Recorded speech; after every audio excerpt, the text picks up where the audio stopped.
In today's video, we're going to make this really simple dowel cutting jig that's made just for the bandsaw.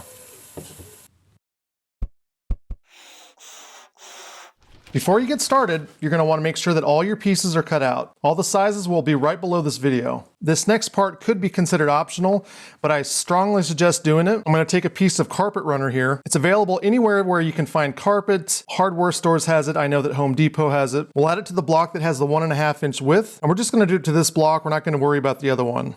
We'll go ahead and add Mod Podge to the block, and we'll glue the block to the carpet runner. It's important that you go a little bit larger than the actual size of the block, because as you press this down, it will move around a lot. We'll add 3 clamps. We'll give it a few hours to dry.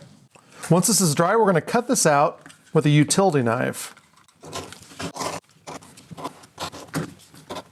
You'll want to make sure that you clean all the way to the edge. I've got a little bit hanging over here, so I'm going to go ahead and clean this off. If you've got a belt sander, that's another good way of cleaning it off. Now we'll glue the larger of the 2 pieces together with the carpet runner on the inside here. Now there's a number of ways that we could attach the 2 pieces together, different joints, but I'm just going to go ahead and glue them together like this. I'll grab some glue, then I'll take the other block and I'm just going to rub them together here. That will help prevent them from sliding around too much more. I'll take some painter's tape, and I'll lay it out, and then I'll just set it right on top. Squeeze it together really good. And now we'll take some tape. I'm just gonna wrap it around the top. We'll go ahead and add some clamps to this. We'll let that dry. Now with the 3 3/4 inch pieces, we're gonna measure over on each side 7/8. So I'll measure over 7/8 right here, and then we'll flip it to the other side, and we'll do 7/8 again. After we've marked all 3 pieces, we'll take a speed square and we're gonna move the angle up so that we're making a 45-degree angle right at the mark that we made. Now over on the bandsaw, we're gonna cut each one of these pieces out.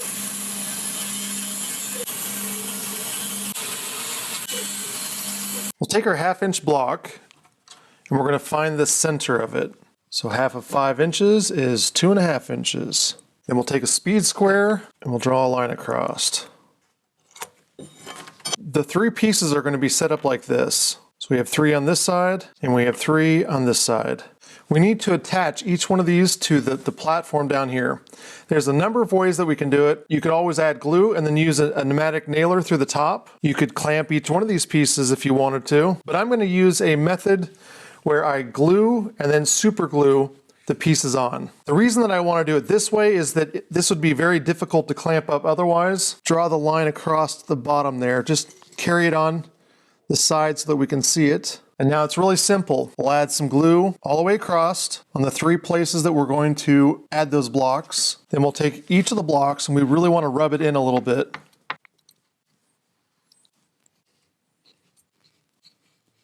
Now that we've rubbed them on each one of them, we're going to grab our super glue. We'll just add a couple dots on each spot. The water and the wood glue will cause this super glue to bond.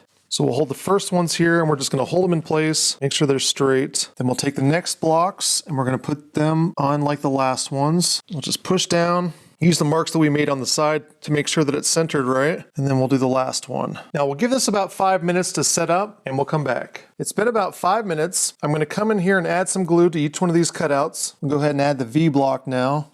Slide it a little bit. We'll go ahead and give this some time to dry. So this is it, we're done. We'll take it over to the bandsaw and I'm going to show you how it works.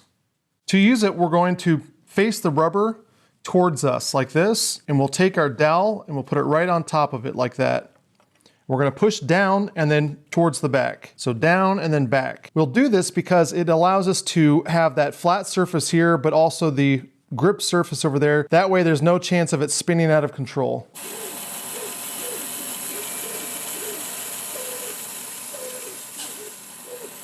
And that's it, it drops straight on the table and you're done. I like this because it's a lot safer than trying to use a table saw or a miter saw, which can actually kick it up in the air. I've lost dowels before because of those. Another thing I like about this jig is if you're turning wood, it's also good for marking the center and it's really easy to do. So what I'll do is I'll extend this past the end of the jig here.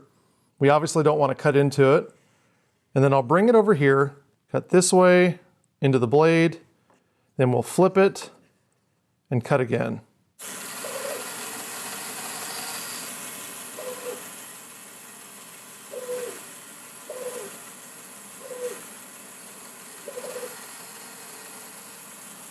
This makes it really easy to find the center.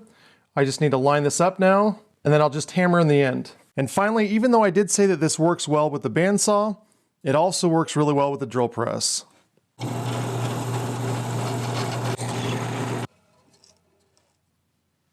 I also have one that's a little bit more complicated that you might enjoy watching. It'll be either at the top or bottom of the website, and you can click on it to see the advanced version of this. Thank you for watching, and let me know if this is something that you might build.